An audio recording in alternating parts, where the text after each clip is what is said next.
I was offered $20 million to withdraw from the senatorial race and run against my friend Rashida Tlaib. This is Nasser Beydoun, a U.S. Senate candidate from Michigan who claims he was asked by pro-Israel organization AIPAC, American Israel Public Affairs Committee, to run against the only Palestinian-American senator, Rashida Tlaib. Beydoun is the second senator who has received an offer like this. Previously, another Democratic candidate, Hill Harper, was reportedly offered $20 million by a pro-Israel lobbyist to run against Tlaib, an offer that Harper turned down. AIPAC has denied offering any money to Harper or Nasser.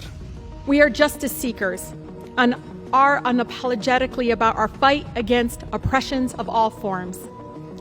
And colleagues, Palestinians aren't going anywhere no matter how much money you send to Israel's apartheid government. An outspoken critic of the Israeli government, Rashida Tlaib is facing massive backlash from the pro-Israel political circle for speaking out against the US's policy of unconditionally supporting Israel during its current war on Palestine's Gaza. She was even censured by the US House of Representatives for invoking the pro-Palestinian slogan, "From the river to the sea, Palestine will be free." The chant is deemed problematic by Israel and its backers in the West. When it comes to the phrase that was used, from river to the sea, it is divisive, it is hurtful. But analysts say this censorship is to prevent negative sentiments of Israel from taking root.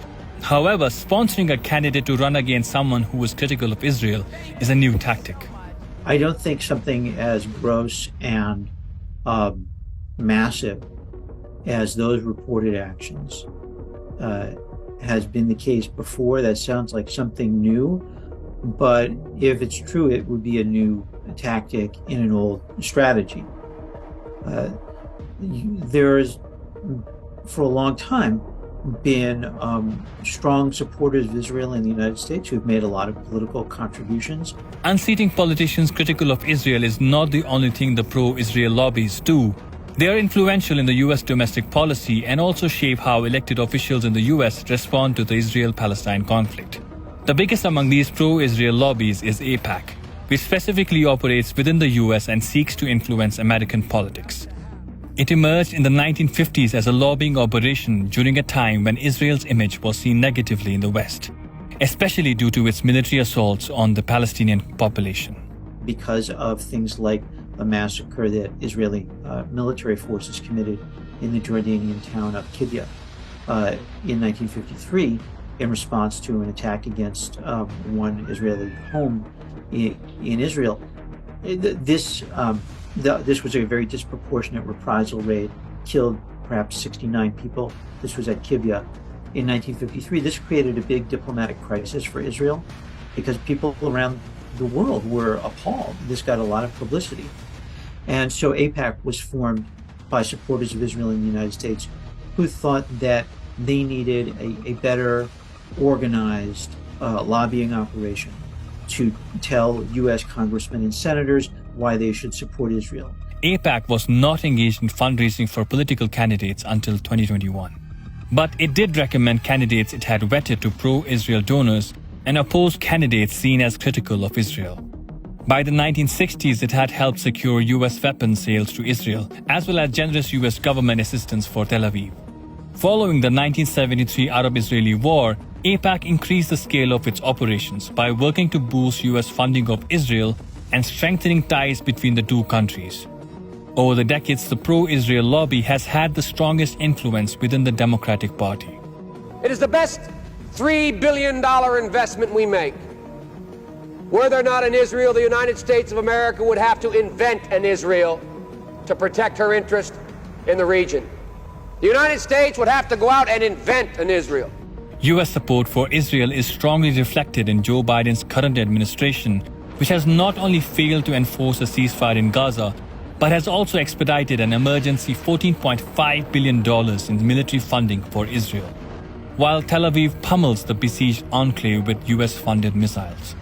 This military support for Israel is exceptional. Why? Because of the Lean-To Law, a provision that prohibits the U.S. government from militarily assisting foreign military units suspected of human rights violations. There's a special process in which Israel gets the aid, and then Israel is supposed to report on its own whether it used the aid for any human rights violations. So it's kind of a blatant exception.